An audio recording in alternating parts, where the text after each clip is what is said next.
Hello friend. आज मैं आपके सामने एक और नई वीडियो लेके आया हूँ। तो एक क्वेश्चन है जो लोगों के दिमाग में काफ़ी बारी आता है।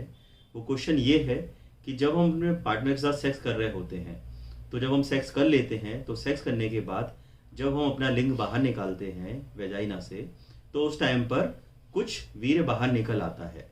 तो क्वेश्चन ये रहता है दिमाग में काफ़ी लोगों के कि अगर वीर्य बाहर निकल आया तो उस केस में फीमेल प्रेग्नेंट हो सकती है या नहीं हो सकती। काफ़ी लोगों को ये डाउट रहता है जब वो सेक्स करते हैं एंड जब वो प्रेगनेंसी प्लान कर रहे होते हैं, बेबी प्लान कर रहे होते हैं, तो उस टाइम पर उनके माइंड में ये वाला थॉट बहुत बार रहता है।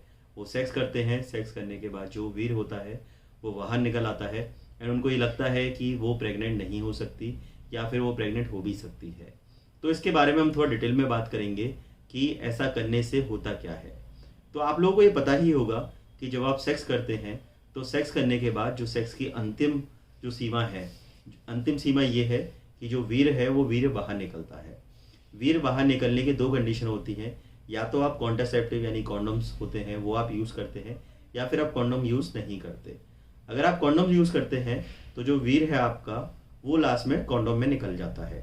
तो उस केस में जो गर्भ धारण के चांसेस हैं, जो प्रेगनेंसी के चांसेस हैं, वो निल होते हैं यानी बहुत कम होते हैं। अब जो सेकंड केस है, जिस केस में आप कॉन्ट्रासेप्टिव यूज़ नहीं करते एंड उस केस में जब आप सेक्स की चरम सीमा पर पहुंचते हैं, जब सेक्स की लास्ट स्टेज में पहुंचते हैं, तो आपका वीर्य निकल जाता है। एंड जब वीर्य निकलता है तो वीर्य वेजाइना में निकलता है। तो वेजाइना में अगर वीर्य निकलेगा तो आपके जो चांसेस हैं प्रेग्नेंट होने के, जो चांसेस हैं वो 100% चांसेस हैं कि फीमेल प्रेग्नेंट हो सकती है। अब होता ये है कि लोग ये सोचते हैं कि अगर मेरा वीर्य बाहर निकल गया तो फिर फीमेल कैसे प्रेग्नेंट हो गई। तो ये आपको समझना चाहिए कि प्रेग्नेंट होने के लिए एक स्पर्म की ही रिक्वायरमेंट होती है। जब वीर्य निकलता है, जब सीमेन निकलता है, तो उसमें से करोड़ों अरबों स्पर्म निकलते हैं जो अंदर बॉडी में जाते हैं। उन स्पर्म में से जो फाइनल स्टेज पे पहुंचते हैं, जो प्रेग्नेंट करते हैं फीमेल को, जिससे बच्चा बनता है, उसके लिए एक ही स्पर्म की रिक्वायरमेंट होती है। तो अगर आपने सेक्स करा, सेक्स करने के बाद आपने स्पर्म अंदर निकाला, आपने वीर्य अंदर निकाला, वीर्य निकालने के बाद अगर कुछ वीर्य बाहर भी निकल गया तो उस केस में भी फीमेल प्रेग्नेंट हो सकती है। एंड इसके पीछे एक और रीज़न है, इसके पीछे एक और रीज़न ये भी है वीर्य के बाहर निकलने का, कि जो फीमेल की वेजाइना होती है उस वेजाइना में बहुत ज़्यादा स्पेस नहीं होती।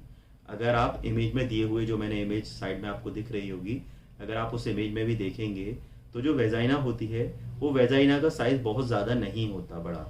तो वेजाइना का साइज़ बड़े ना होने के कारण भी जब काफ़ी बारी इजैकुलेशन होता है या काफ़ी बारी जब फाइनल स्टेज पे सेक्स होता है, तो जो वीर्य होता है वो वीर्य जब निकलता है तो उसमें से उस स्पेस के कारण से कुछ वीर्य बाहर भी निकल जाता है। ज़रूरी नहीं है कि सारा वीर्य उसी में रहे एंड सारा वीर्य जब अंदर जाएगा या सारा सीमेन अंदर जाएगा तभी प्रेगनेंसी या तभी कंसीव होगा, ऐसा नहीं है। एक तो कारण ये हो गया।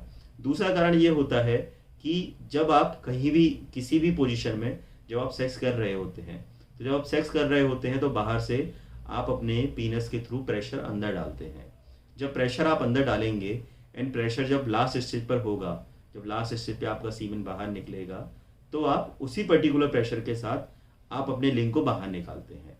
तो मान लीजिए आपने प्रेशर से कोई चीज़ अंदर आपने डाली, कोई चीज़ अंदर गई एंड उसी प्रेशर से या उसके थोड़े से कम प्रेशर से आपने वो चीज़ बाहर निकाली, तो वो वैक्यूम का जो प्रेशर क्रिएट होगा, उसके अंदर जो हवा क्रिएट होगी, जब आप उस हवा से बाहर की तरफ को निकालेंगे तो ऑटोमेटिकली जो भी अंदर आपने इंसर्ट करा होगा, इंजेक्ट करा होगा, वो बाहर निकलेगा। ये बेसिक साइंस है, इसमें बहुत ज़्यादा कैलकुलेशन की रिक्वायरमेंट नहीं है।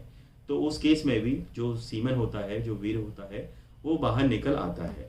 तो मान लीजिए कि आपने बेबी आप प्लान नहीं भी करना चाह रहे हैं और सेक्स की लास्ट स्टेज में सीमेन आपने अंदर निकाला, कुछ सीमेन बाहर निकल गया, तो चांसेस पूरे 100% हैं।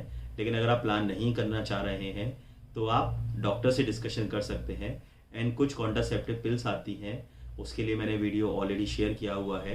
जो इमरजेंसी कॉन्ट्रासेप्टिव पिल्स आती हैं, अनवांटेड 72 होती है या आई पिल होती हैं, इस टाइप की जो कॉन्ट्रासेप्टिव पिल्स होती हैं, वो कॉन्ट्रासेप्टिव पिल्स आप within a period of 72 hour आप ले सकते हैं अगर आप आगे कंसीव नहीं करना चाहते। एंड उसके अलावा आप डॉक्टर से भी डिस्कशन आप कर सकते हैं। तो ये इसके बारे में रिव्यू था, इसके बारे में जानकारी थी। अगर आपको मेरा वीडियो अच्छा लगे तो आप इसे लाइक, शेयर और सब्सक्राइब कर सकते हैं। मुझे कमेंट सेक्शन में आप ये भी बता सकते हैं कि और किस हेल्थ टॉपिक के बारे में आप वीडियो चाहते हैं, तो वो भी मैं आपके साथ शेयर करूँगा।